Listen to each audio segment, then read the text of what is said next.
Captain साहब, ये जो पूरी तस्वीर आपके सामने आप भी प्रेडिक्शन कर रहे थे और हम लोग भी एक उम्मीद थी कि साहब सीज़ फायर हो जाएगा, जंगबंदी हो जाएगी। लेकिन आज लेबनान के साथ-साथ गाज़ा में भी बहुत तेज़ हमले जो है इज़राइल ने किए और 28-30 लोग आज भी वहाँ पे मारे गए हैं। तो ऐसे में मतलब फिर क्या? कौन किसकी बात मान रहा है? यानी अमेरिका की भी कोई नहीं सुन रहा है। इसका मतलब जो बाइडेन की भी नहीं सुन रहा है और जो आने वाले हैं सद्र ट्रंप, उनकी भी नहीं सुन रहा है, या तो फिर दोनों मना ही नहीं कर रहे हैं। मतलब इसके पीछे है क्या? क्या नेतन्याहू इतना अब जो है बेकाबू हो गए हैं कि कोई ना यूएनओ रोक पा रहा है, ना मतलब अमेरिका रोक पा रहा है, मतलब कोई रोक ही नहीं पा रहा है। क्या-क्या ऐसा मुमकिन है? या क्या इसके पीछे फिर वजह है? कैसे माना जाए? क्योंकि फिर तो जंग एस्केलेट करेगी। जी हाँ, जो फ़िलहाल जो सीज़फायर की हम बात कर रहे हैं, उसमें सीज़फायर जो है सिर्फ़ इज़राइल और लेबनान में हिज़्बुल्लाह है, उनके बीच में ये कोशिश की जा रही है। जो अभी सीज़फायर चल रहा है गज़ा वाला हिस्सा यानी हमास वाला हिस्सा उसका पार्ट नहीं है। गज़ा में हमास के ऊपर इज़राइल लगातार हमले कर रहा है और उस सीज़फायर की बात अभी तक चल रही है। अमेरिका के जो रिप्रेजेंटेटिव हैं वो तेल अवीव में बैठे हैं और वो दबाव डाल रहे हैं नेतन्याहू के ऊपर कि गज़ा में भी सीज़फायर करें। हमास के ऊपर जो उन्होंने दबाव डाला हुआ है कि हमास जो है वो भी नेतन्याहू से बात करे जंगबंदियों को बंधकों को छोड़ने के लिए। तो इसमें उभय पक्ष जो है मैं गज़ा की बात कर रहा हूँ। उभय पक्ष जो है एक-दूसरे से काफ़ी कुछ दावे ठोक रहा है। 3-3, 4-4, 5-5 दावे। कुछ दावे तो 2006 तक जाते हैं या उससे पहले के भी जाते हैं।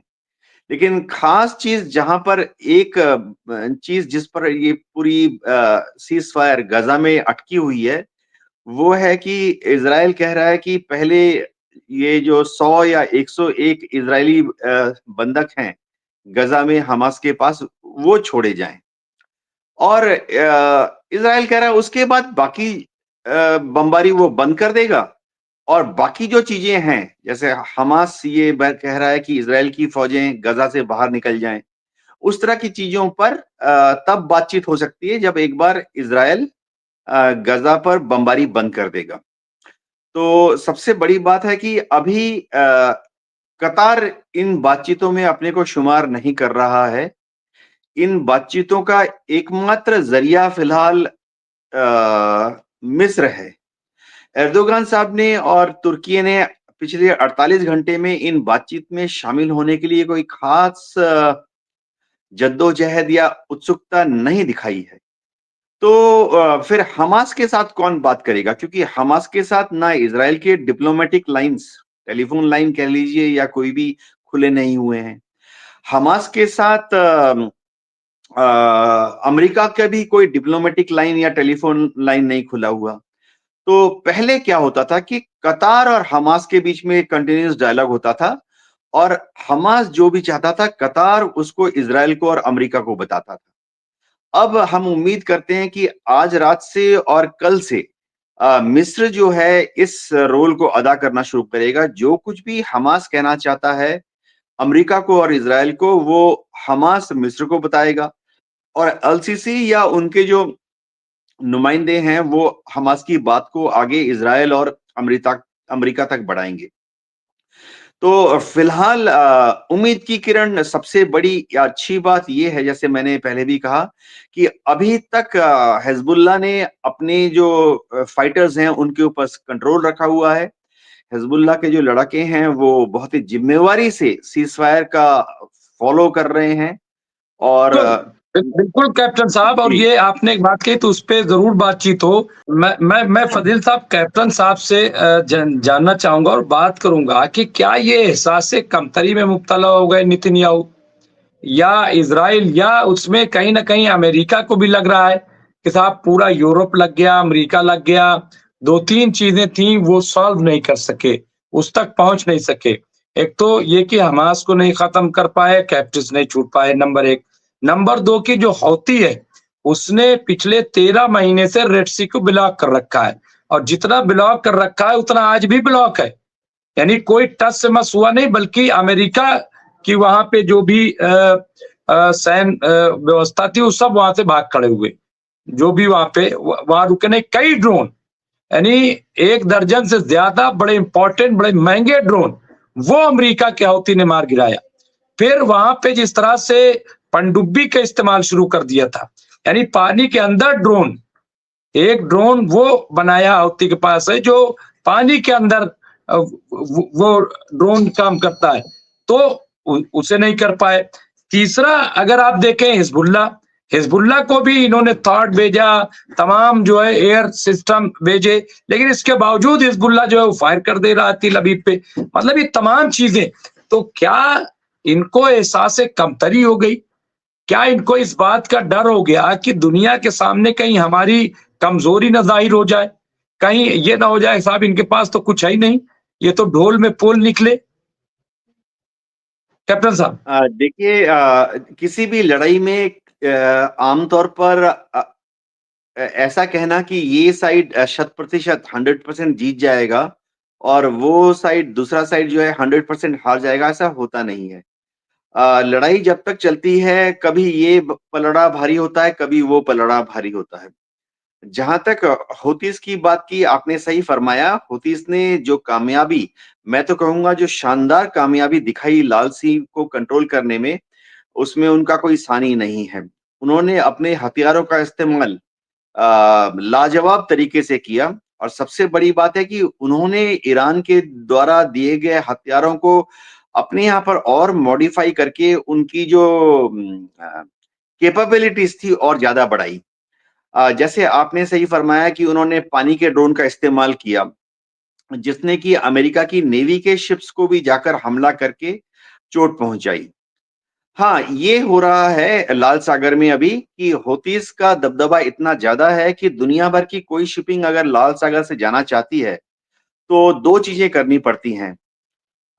लॉयड्स ऑफ लंदन के यहाँ उनको इंश्योरेंस कराना पड़ता है, प्रीमियम काफ़ी ज़्यादा बढ़ गया है।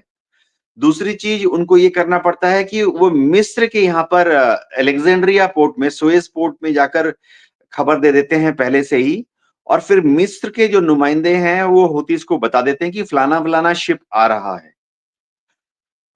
पोर्ट जो अदन का बंदरगाह है, वहाँ पे भी हौतीस ने अपना एक रिप्रेजेंटेटिव तैनात किया हुआ है। दुनिया भर की कोई शिप अगर लाल सागर से जाती है, तो वो अदन के पोर्ट में हौती का जो रिप्रेजेंटेटिव है, उनको खबर दे देती है। हो ये रहा है कि अगर उस जहाज में इज़राइल का कोई इज़राइल का कोई हिस्सा नहीं है, वो जहाज अगर इज़राइल का नहीं है या अमेरिका का नहीं है या ब्रिटेन का नहीं है, तो उस जहाज को जाने की परमिशन हौतीस दे रहे हैं। तो लाल सागर में जो फिलहाल कुछ जहाज जो चल रहे हैं, कमर्शियल शिपिंग की बात कर रहा हूँ, वो समझिए या तो चीन का जहाज है या जापान का जहाज है, हो सकता है हिंदुस्तान का भी जहाज है, जिसके लिए हमने पहले से ही हूती को बता देते हैं कि फलाने टाइम पर हमारा फलाना शिप जो है वहां से गुजरेगा, और हूतीस फिर कोई उसको तंग नहीं करते हैं। लेकिन हूतीस की कामयाबी जो है, इसको देखकर दुनिया के सारे देश, मैं तो बोलूं दुनिया की सारी जो फौजें हैं, नेवीज हैं, काफी इम्प्रेस्ड हैं। हमारी जो एयरफोर्स है और हमारी जो नेवी है, उसका भी आकलन है कि हूतीज इतना शानदार तरीके से अपने ड्रोन्स का इस्तेमाल करेंगे, ये शायद किसी ने नहीं सोचा था। हमने एक झलक सी थोड़ी-सी देखी थी आज से 2 साल पहले, जब हुतीज़ ने सऊदी के ऑयल इंस्टॉलेशन में 1000 किलोमीटर अंदर घुसकर वॉर किया था। जहाँ तक गज़ा की बात है, आईडीएफ जो है वो अभी भी गज़ा में क काबू करने की कोशिश कर रही है। फौजी तौर पे अगर हम बोलें, एक रफ आंकड़ा बोल सकते हैं कि आईडीएफ ने करीबन 90% काबू कर लिया है। लेकिन जिस तरह से पिछले 2 दिनों से आईडीएफ को जबालिया रिफ्यूजी कैंप के आसपास हमले करने पड़ रहे हैं, उससे ये बात तो जाहिर है कि अभी तक हमास के जो लड़ाके हैं, वो गजा के नॉर्दर्न एरिया में, जबालिया रिफ्यूजी कैंप के आसपास के एरिया में अभी भी इफेक्टिव हैं मिलिट्री तौर पर। बंधकों को इन्होंने कहाँ छुपाया हुआ है, इसके बारे में ना सीआईए आकलन कर पा रही है, ना मोसाद सीन बेत तो पूरी तरह से फेल हो गया है। हाँ, कुछ लोग ऐसा भी बोल रहे हैं कि शायद बंधकों को लेबनान में ले गए हैं। अ, ज़रा दूर की कल कौड़ी और है, परसों हो यार सकता है। मैंने ही ये बात कही थी। मैंने ही बात ये कही थी कि ऐसा हो सकता है कि वो ऐसा जो है लोग कह रहे हैं कि हो सकता है ऐसा। हाँ, तो ऐसा हो सकता है कि ये शायद बंधकों को लेबनान में ले गए हैं। तो कुल मिला के बात है कि जो 100% चीज़ जो सही है वो है कि ना मोसाद ना शिन बेट अब तक पता कर पाए हैं कि इन 100 से ज़्यादा बंधकों को हमास ने कहाँ छुपा के रखा है। ये कुछ चीज़ें तो मालूम ही थी पहले कि हमास जो है इनकी लोकेशन हर रात चेंज कर देता है। दूसरी चीज़ है कि हमास ने इन लोगों को जहाँ भी रखा हुआ है, एक साथ नहीं रखा हुआ, उनको छोटे-छोटे टुकड़ियों में 4 आदमी उधर, 8 आदमी इस उधर इस तरह से रखा हुआ है। सबसे बड़ी बात है कि हमास ने इनकी निगरानी करने के लिए अपना जो एक्सट्रीम डेडिकेटेड लड़ाके हैं खासतौर से जो उनका जो कैडर जो कि बहुत ही यंग है। महज़ 12 साल, 14 साल, 16 साल के बच्चे, जो कि जज़्बे से भरे हुए हैं, उनको रखा हुआ है इनकी गार्डिंग के लिए। एक और चीज़ जो हो गया है कि हमास ने ऐसे लड़ाकों को इन बंधकों के ऊपर चौकीदारी पर लगाया हुआ है, गार्ड ड्यूटी पर, जो कि अपने परिवार से नहीं मिलने जा रहे हैं। मोसाद को कैसे पता लग जाता था कि कहीं पर कुछ हरकत है? वो ये होता था कि जो लड़का है वो वहाँ 2-3 दिन की लड़ाई के बाद अपने परिवार से, अपने मोहल्ले में अपने जाके अपने रिश्तेदारों से मिलता था। और फिर जो उनके अंदर के जो हैं, खबर देने वाले वो खबर दे दिया करते थे। लेकिन जिन बच्चों को बच्चे ही हैं क्योंकि खबर के मुताबिक ये सारे डेडिकेटेड और बहुत कम उम्र के हाइली मोटिवेटेड यूथ हैं। ये जाकर अपने परिवारों से भी नहीं मिल रहे हैं। तो अ, अगर वो लेबनान में हैं वो एक अलग कहानी होगी। जी।